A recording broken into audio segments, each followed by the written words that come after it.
السلام عليكم ورحمة الله وبركاته. بسم الله الحمد لله الصلاة والسلام على أشرف المرسلين وعلى آله وصحبه أجمعين أما بعد.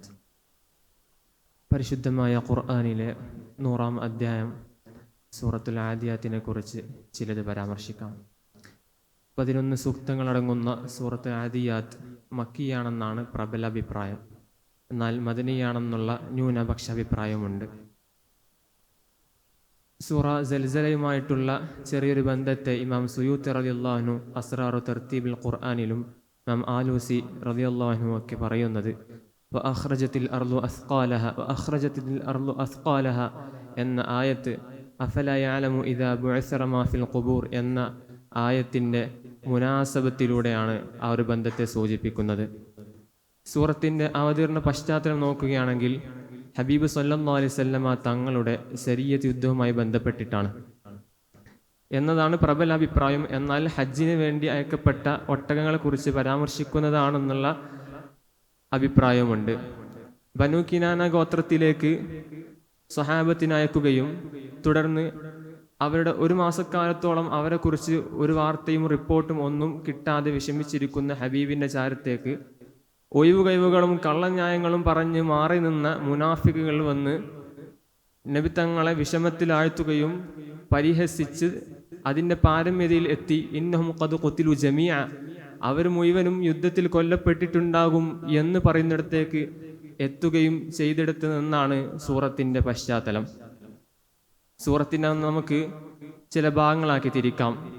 ആദ്യത്തെ 5 ആയത്ത് സത്യവാചകങ്ങളാണ്. പിന്നെയാണ് സൂറത്തിൻ്റെ മുഖ്യമായ പ്രമേയം വരുന്നത്. പിന്നെ ആ പ്രമേയത്തിന് തക്കതായ 2 കാരണങ്ങളും അവസാന ഭാഗത്തിലേക്ക് മനുഷ്യനുക്ക് അള്ളാഹു നൽകുന്ന താക്കീതുമാണ്. സൂറത്തിന് തുടക്കത്തിലുള്ള സത്യവാചകങ്ങൾ ഇത്തരത്തിൽ പല സൂറത്തുകൾ നമുക്ക് കാണാൻ സാധിക്കും.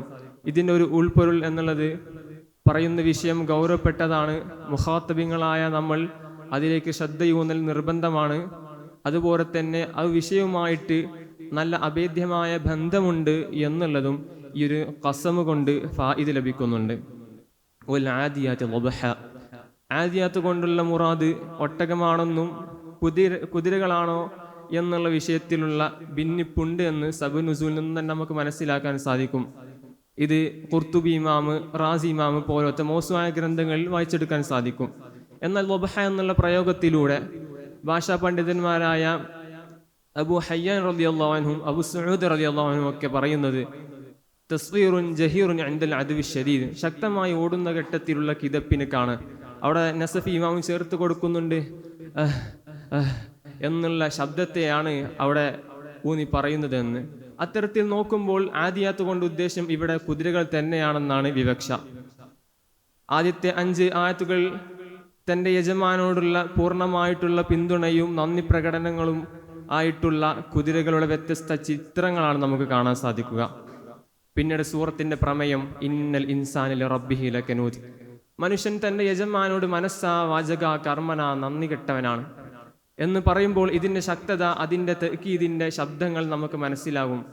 ഇന്ന എന്ന തഅ്കീദിൻ്റെ അക്ഷരം ഇസ്മിയായ ജുംല, അതന്നെ അതിൻ്റെ ഖബറിൽ തഅ്കീദിൻ്റെ ലാമും അംസിലത്തുൽ മുബാലഗയുടെ വസ്നായ ഫഊൽ വസ്നിലൂടെ ഇത് കൊണ്ടുവരുന്നത്. ഇബ്നു ആശൂർ റളിയല്ലാഹു അൻഹു അവിടെ അത്തൻവീർ വത്തഹ്ലീൽ പറയുന്നത് ലി റബ്ബിഹി എന്ന് മുന്തിക്കാനുള്ള ചില ഹിക്മത്ത്, ഏറ്റവും കടപ്പെട്ടത്, ശുക്രിന് ഏറ്റവും കടപ്പെട്ടത് അള്ളാഹുവാണ്. ആ അള്ളാഹുവിനോട് ഇത്ര നന്ദി കേട് കാണിക്കുകയോ എന്ന രീതിയിലുള്ള ഒരു ഇഹ്തിമാമിനെ കുറിച്ച് കൊള്ളാനാണ് ലി റബ്ബിഹി എന്നതിനെ മുന്തിച്ചത് എന്ന് പറയുന്നുണ്ട്. തുടർന്ന് അതിൻ്റെ കാരണം അവൻ സമ്പത്തിനോടുള്ള മൂർത്ത ഭ്രമമാണെന്ന് പറയുന്നു. ആ സമ്പത്തിനെ മാല് എന്നാണ് മുഅദ്ദൽ മുഫസ്സിറുകൾ വിശദീകരിച്ചതെങ്കിലും തുസ്തുരി ഇമാം അവിടെ ഹുബ്ബുദ്ദുന്യ, ഹുബ്ബുൻ നഫ്സ്, ഹുബ്ബുൽ ഹവ എന്നാണ് പരിചയപ്പെടുത്തുന്നത്.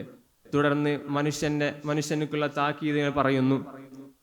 പറഞ്ഞെടുത്ത് നിന്ന് തന്നെ അള്ളാഹു അവസാനമായി പറയുന്നത് ഇന്ന റബ്ബഹും ബിഹിം യൗമ ഇദിൽ ഖബീർ, അവൻ്റെ ഉള്ളുകള്ളികളും എല്ലാം അള്ളാഹു തീർച്ചയായും അറിയുന്നു. ഇത് നമുക്ക് മനസ്സിലാവുന്ന ചിലതുണ്ട്, സ്വഹാബത്തിനൊന്നും പറ്റിയിട്ടില്ല. ഈ പറയപ്പെട്ട മുനാഫികൾ തീർത്തും ഈ കുതിരേക്കാളും അധപ്പതിച്ചവരാണെന്നും എന്നല്ല റാസി ഇമാമൊക്കെ പറയുന്നത് കേവലം ഈ അവതീർണ പശ്ചാത്തലത്തിലൂടെ മാത്രം ബന്ധിപ്പിക്കാതെ മനുഷ്യൻ ഈ മൃഗങ്ങളെ കണ്ടു പഠിക്കണം എന്നിടത്തേക്കാണ് ഈ സൂറത്തിനെ കൊണ്ടുപോയത് എന്ന് പറയുന്നു. ഇത്തരത്തിൽ നമുക്ക് മൃഗങ്ങളെ കുതിരകളെ പ്രത്യേകിച്ച് കണ്ടുപഠിക്കാൻ അള്ളാഹു തൗഫീഖ് നൽകുമാറാകട്ടെ. അതിൽ നിന്ന് പാഠം ഉൾക്കൊണ്ട് ജീവിതത്തെ സുദൃഢമാക്കാൻ തൗഫീഖ് നൽകുമാറാകട്ടെ. അസ്സലാമു അലൈക്കും വറഹ്മത്തുള്ളാഹി വബറകാതുഹു.